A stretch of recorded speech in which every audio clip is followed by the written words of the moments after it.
साथियों, वैसे तो मैं हर शनिवार किसी न किसी लाभार्थियों की श्रेणी से बात करता हूं, लेकिन आज जो मैं बात कर रहा हूं वो केवल लाभार्थी नहीं बल्कि एक व्यवस्था परिवर्तन के साक्षी है। और एक ऐसा व्यवस्था परिवर्तन जो शायद किसी ने सोचा भी नहीं होगा। क्योंकि सरकारी नौकरी के साथ साथ जब भी कभी किसी विभाग को आउटसोर्सिंग के नाते जरूरत पड़ती थी तो कर्मचारियों को किसी न किसी ठेकेदार के माध्यम से लिया जाता था। और ये जो ठेकेदारी प्रथा थी, इसके अंदर कितनी शिकायतें हमको मिलती थी कि ठेकेदारी के माध्यम से तनख्वाह दिखानी कुछ और देनी कुछ। साइन कराते थे 15,000 पर या 18,000 पर और देते थे 11,000 अथवा 12,000। और साथ में कभी कभी तो ठेकेदारों का और विभाग का इतना नेक्सस बनता था कि संख्या बताई गई है 50 और तनख्वाह 50 की निकल रही है और लगाए गए हैं वहां 40 या 45।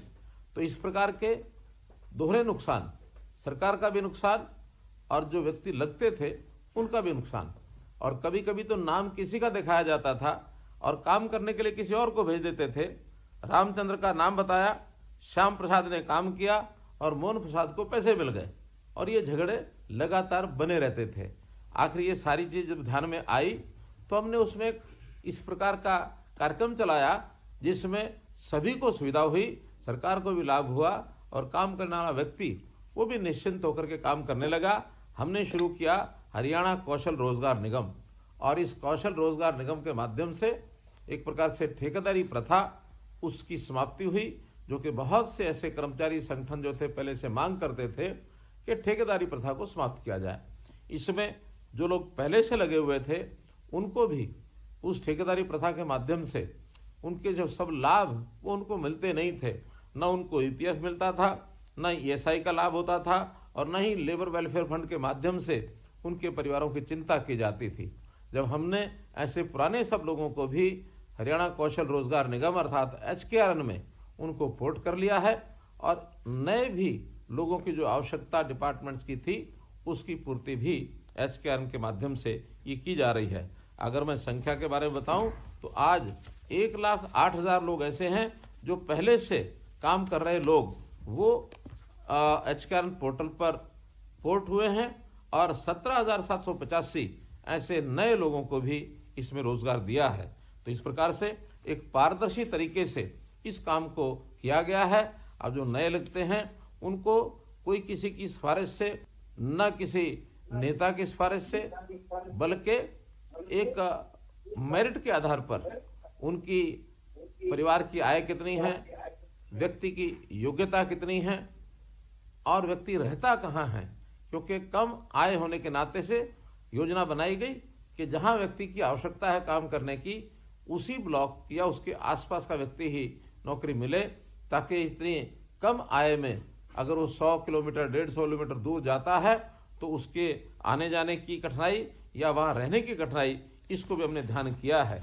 तो इस प्रकार से हमने जो पहले चरण में ऐसे लोगों को नौकरी दी जिनकी परिवार की आय 1 लाख रुपया या इससे कम थी, दूसरे चरण में 1 लाख रुपए से लेकर के 1,80,000 रुपए तक की जो आय के परिवार थे उनको नौकरी दी है।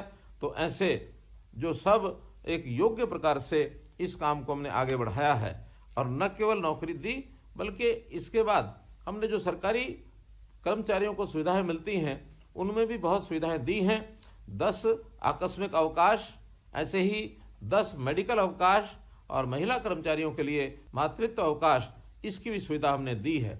जैसे आयुष्मान भारत और चिरायु योजना के अंतर्गत जो योजना बनाई गई उसमें ऐसे सब लोगों को, क्योंकि ये श्रेणी 1,80,000 से लेकर के 3 लाख की आय के बीच में आते हैं, तो मात्र 1,500 रुपया उसका प्रीमियम देने के साथ ही उनको ये सुविधा उपलब्ध कराई गई। 1,500 रुपया एक साथ देने के बजाय मासिक 125 रुपया अपनी सैलरी में से कटा करके और इस सुविधा को इनको मुहैया कराया गया है, ताकि स्वास्थ्य की दृष्टि से ऐसे सब परिवारों की ये जो आयुष्मान योजना 5 लाख रुपए प्रति परिवार, इसका सुलभ एक व्यवस्था इनके लिए की जा सके। केवल इतना ही नहीं, तो हमने इस पोर्टल के माध्यम से प्राइवेट नौकरियों को भी यानी एक प्रकार से देने के लिए योजना बनाई है। जो प्राइवेट एंटरप्रेन्योर हैं, उद्योगपति हैं, वो भी इस पोर्टल के माध्यम से वो नौकरी प्राप्त कर सकते हैं।